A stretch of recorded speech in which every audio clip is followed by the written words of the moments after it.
Welcome once again to Lehto's Law. Here's Steve Lehto. I've mentioned many times before that I live in southeastern Michigan. I grew up in the area in and around Detroit.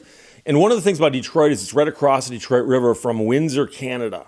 And so many people who grow up in Michigan or live in Michigan spend time in Canada. And so we often, especially when we're little, go to Canada and hang out for school trips or family trips. And in the old days, border crossings were easy, meaning that you would drive over the bridge or through the tunnel. There's a tunnel underneath the river. And you got the other side, they'd go citizenship, and you go U.S. They go, what are you doing? You go, vacationing, going to visit here, going to dinner there, going over here, whatever. And they go, okay, have a nice day. And 99 times out of 100 would never even check your ID. Wouldn't even ask to see it. And then, of course, you're coming back, you pay your toll to go from the other side to here. You're stopped on the American side. Citizenship, U.S. Oh, yeah, what are you doing in Canada? Visiting, going to a restaurant, going to a bar, whatever. Okay, have a nice day. And they wave you on. After 9/11, all that changed. All that changed, meaning that, you want to cross the border Thanksgiving weekend? Prepare to be in line for a while. So things changed. Security changed, and that's understandable. But my understanding is that my experience with crossing the border into Canada from Michigan, which can be done at Sault Ste. Marie, Port Huron, or twice in Detroit with a tunnel and the bridge. And by the way, they're building another bridge right now, so we'll have another option. But it's those cities, Sault Ste. Marie, Port Huron, or Detroit, where you leave Michigan to go to Canada. I've got some friends. Hey, JP, how you doing, my friend? Who talk about going up and crossing the border in other places, like say in Vermont or New York. These are places where you can do that. And I guess there's different levels of security at these places. And the reason that matters is this story that David sent me from the CBC. So this happened partly in Canada, but you'll see.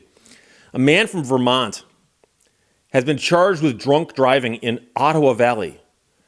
And he thought he was still in the U.S., according to police. So the guy is really drunk if he's in the wrong country, okay? But then the question is, how did he get across the border? So I can tell you right now that if you cross the border at any one of those locations I just mentioned to you, that is Sault Ste. Marie, Port Huron, and Detroit, that they have a record of it because they've got all kinds of scanners and cameras, and I'm sure they're recording everything that crosses that border.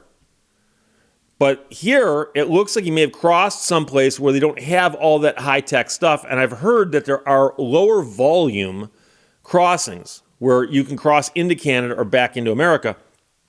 But it's not the high-tech, security, high-volume place like I'm talking about, where Detroit, for instance, where you can actually have a line that might be several hours long, depending on the time of the year and so on. So Victor Vigas Alvarez wrote this for the CBC. Ontario Provincial Police, the OPP, say a Vermont man has been charged with impaired driving in Cobden, Ontario. And he was picked up last week, but he was not aware he was in Canada. Do you know why I pulled you over? No. Do you know where you are? Vermont? No, Canada. Huh. In a news release, the OPP say they received reports of a truck with flat tires and Vermont license plates stuck in a drive-thru in Cobden around 5 a.m. Thursday. That, my friends, is a story. Flat tires. I've often seen this. Go to YouTube and look up drunk driving arrests. Watch video of people being arrested. The number of people who are driving along with flat tires and don't know it is staggering until you realize there's a correlation with the number of people who are out drunk driving. Because a lot of times drunk drivers lose their ability to drive well and flatten their tires in the process, but also have lost their ability to sense when the car is running funny. It's pulling to one side. Yet perhaps it's because you blew out that front right tire. So here the truck had flat tires, plural. It had a Vermont license plate, which is a problem because this guy thinks he's still in Vermont. And he's stuck in a drive-thru. Now, I'm not sure what drive-thrus are open in Cobden at 5 a.m. Tim Hortons, maybe? But I don't know. The driver didn't know where he was and still believed he was in the U.S. That's the official statement. Police learned that the driver had failed to stop at the border, and there were grounds for his arrest. So Apparently, they asked him, because I don't know how else they'd figure that out, because you'd think if he blew through a border crossing, they're like, oh my gosh, the guy just blew through the border, that somebody would have reported that. So I think they're just saying he didn't stop at the border crossing because otherwise he'd know he's in Canada. I don't know. The man is 52 years old. He's from Milton, Vermont. Was charged with driving while impaired and driving with a blood alcohol level beyond the legal limit. He was held for a bail hearing. And so a lot of times the charges against you are based on the amount of alcohol in your blood, right? The amount, you've heard of this, they blew a .09, a .18, whatever it is. You've heard that, okay? And so sometimes they'll just say it's beyond the legal limit. And they're phrasing that as there's a threshold and he's beyond the threshold. And so it's unclear here if they gave him a breathalyzer or took a blood sample, did anything like that. However, they're saying that he was driving impaired, and they're going to potentially base that on what they've observed about the situation. The flat tires, doesn't know where he is, and he's stuck in a drive-thru at 5 a.m. I mean, usually if you're stuck in a drive-thru, it's a little bit later in the day. OPP said the Canada Border Service Agency is also investigating. They did not say where or how the man is believed to have crossed the border without being stopped. And that again implies they don't have a record of this guy crossing the border. Now, he's driving a truck, and the U.S.-Canada border is, I believe, the longest border between countries that is not, like, fenced with, like, barbed wire and stuff. And so there are many places, I've heard, that you can cross the border if you are willing to go drive through some back roads and stuff. Maybe he did it that way.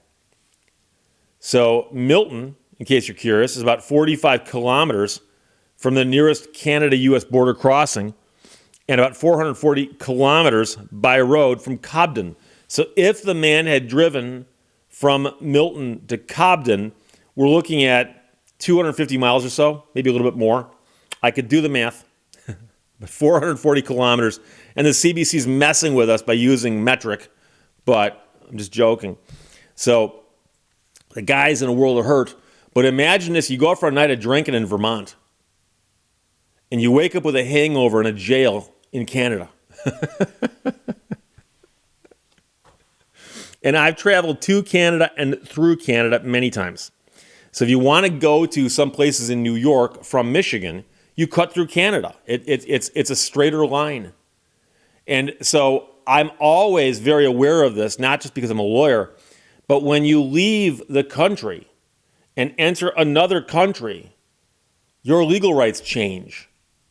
And so a lot of the stuff that you believe to be true about living in America, well, you're in Canada now.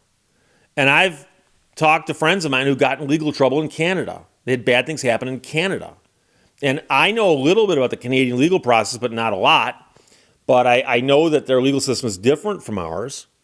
And so I have no idea what all happens in a situation like this. I assume there's some parallels to what happens in America, but it's going to be a whole different experience.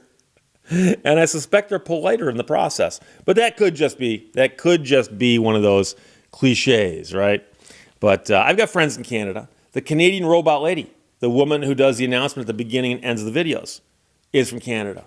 So maybe she can weigh in on this as well. I'm not sure how often she travels across that border, though. But my good friend JP, a friend of the show, friend of mine, and travels a lot to Canada from the U.S. and often crosses borders in that general area. And so maybe he can weigh in and let me know as well. I'm curious about this.